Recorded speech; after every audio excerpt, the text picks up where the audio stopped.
What is going on, everybody? Welcome back to another episode. And we are talking about the 2022 NFL draft, and we are talking about the AFC East. So the goal of today's show is this. Okay, we are going to be talking about every pick within the top 100 for the AFC East. I'm a firm believer anything outside the top 100 is just a complete guess at this point. So you'll see like 7-round mocks. I just don't get the point. Like, you have no idea. There's players they'll have going in like the 4th round that don't get drafted. So we're going to talk about the top 100 picks. I'm not necessarily doing a mock draft and saying like, hey, the Bills will take this guy. But I'm going to put out a few names for each pick of guys who I think would really fit the scheme, who'd be ideal picks if they're there. And, in the comments, I always like for you guys to be like, oh man, yeah, I agree. At the 30th pick, I think that's a great pick. Or be like, hey, I really hope we get this. So I love to talk to you guys. So make sure you drop in the comments, click like and subscribe, all that fun stuff. I'll also put in timestamps in the video. So if you want to jump, through the video and you don't want to hear me talk about the Jets because, you don't like the Jets, and you want to jump straight to the Patriots, you can do that. Okay. So let's go ahead and get to it. When we look at the division records last year, the winner of the AFC East was the Buffalo Bills at 11-6. The Patriots were 10-7. The Dolphins, who had a really bad start to the season, end up coming back to 9-8. And the Jets were in the basement at 4-13. So if we start worst and then go to first, we're going to start at the Jets, Jets.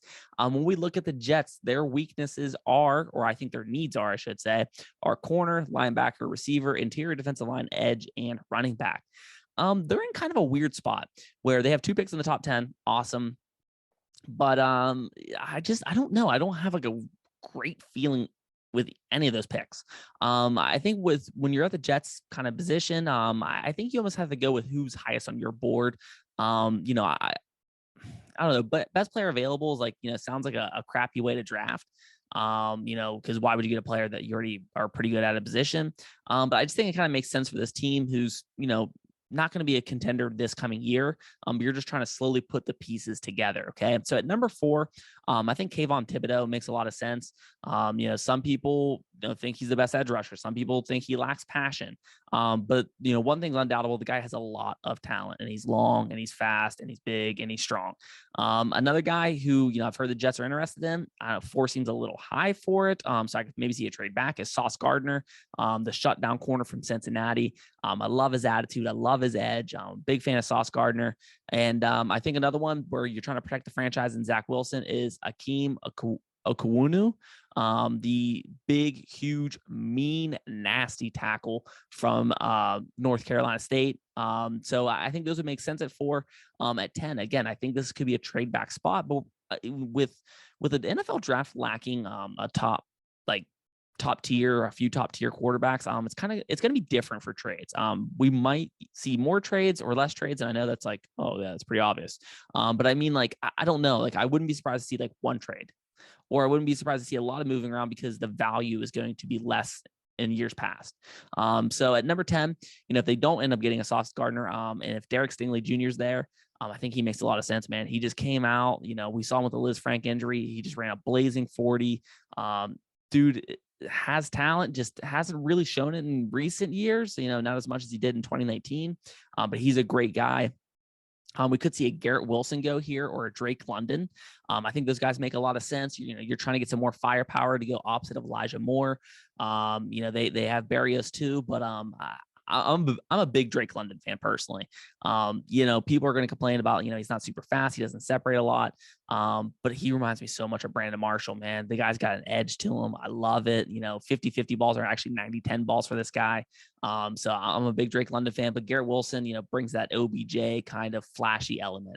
At 35, I think a running back makes sense here. And I know some people, don't like that. But I think Kenneth Walker or Breece Hall make a lot of sense at that spot because, especially if they're like a Breece Hall, let's say, it takes a little bit of pressure off of them, right? You can dump it down to a guy who can make some plays. And Kenneth Walker's a guy you can give it to him 20, 25 times a game and just he's a workhorse.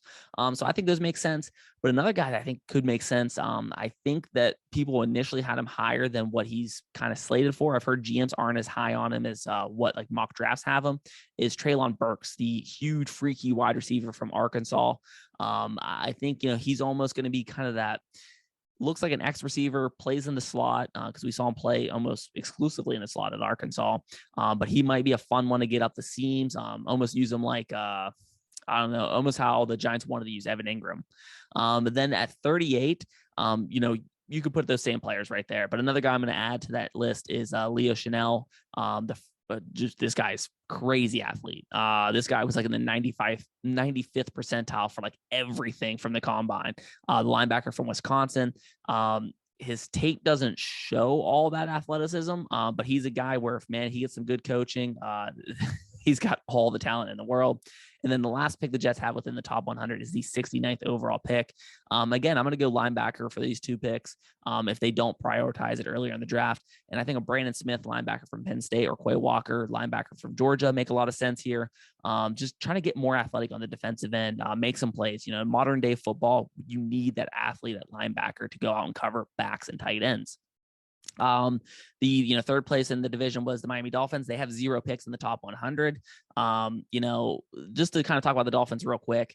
They still have, like, I know they went out and got some guys. They got a Hill and whatnot, but it's just there's a stench on him from the Brian Flores thing. It's just something's weird about that franchise. And plus, I don't think Tua is the guy, man. I don't know. Like, I want him to be, like, I root for him, but I just don't think he's the guy. So to jump to the New England Patriots, their needs I put as wide receiver, corner, edge, linebacker, and guard.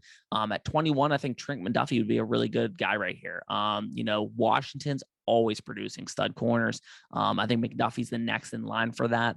I think Devontae Wyatt would make a lot of sense here. I don't think a Jordan Davis is going to be on the board at that point. So, maybe like a Vince Wilfork type player and Jordan Davis. But I think Devontae Wyatt is a guy who I think you can argue he's better than Davis. He's a guy who's, him and Barrymore going together would be fun to watch. Or Jermaine Johnson. They need a little bit more pass rush. So I think you could see that at that 21st pick. 54, Daxton Hill or Roger McCreary make a lot of sense. I'm a big Daxton Hill fan. We saw him get owned by Pickens from Georgia. But I think Daxton Hill's a guy who has a little bit of versatility, who I think Belichick would like playing around with a little bit. And I think he's a guy who's a real gamer. He's always up for the biggest games. He's always making those huge plays. And then the last pick the Patriots have within the top 100 is the 85th pick. And I think this one's like just a classic Patriots pick where it's not super sexy, but they're guys that are just, household name to Patriot fans, which is Dylan Parham, guard, or Troy Anderson, who's, a linebacker who, just gets it done, man. Super productive. Is going to be one of those guys that's in the NFL for 12 seasons and, not many people know his name. It's just going to be one of those kind of guys, a Patriot type player. So then to finish it out for the AFC East, I'm going to talk about the Buffalo Bills. For the Buffalo Bills, I put for their needs receiver, corner, O-line, and running back. At 25 here, it's tough. I'm not 100% sure. I think the guy that makes the most sense is probably Zion Johnson, the guard from Boston College. I think that makes the most sense as far as what big boards kind of say.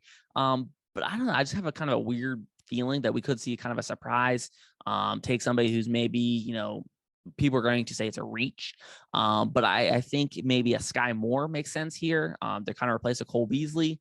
But it also depends on how they feel about Gabriel Davis. But if you get Davis and Diggs on the outside and you get Sky Moore running on the inside, watch out. I think Breece Hall's a target here, man. They want that consistent running game, and Breece Hall can run patterns. He can do a little bit of everything. Breece Hall was, he's a home run shot. He tested ridiculous, so I think Breece Hall can make sense here. I know people don't like running backs in the first round, so maybe you can even see a slight trade back, maybe. But I think they will eye a running back. At the 57th pick, I think corner is a need for them. So I think Andrew Booth Jr. or Jalen Petrie make a lot of sense here. Andrew Booth Jr. is the corner from Clemson, had some moments of brilliance, some fantastic plays, but also got beat quite a bit.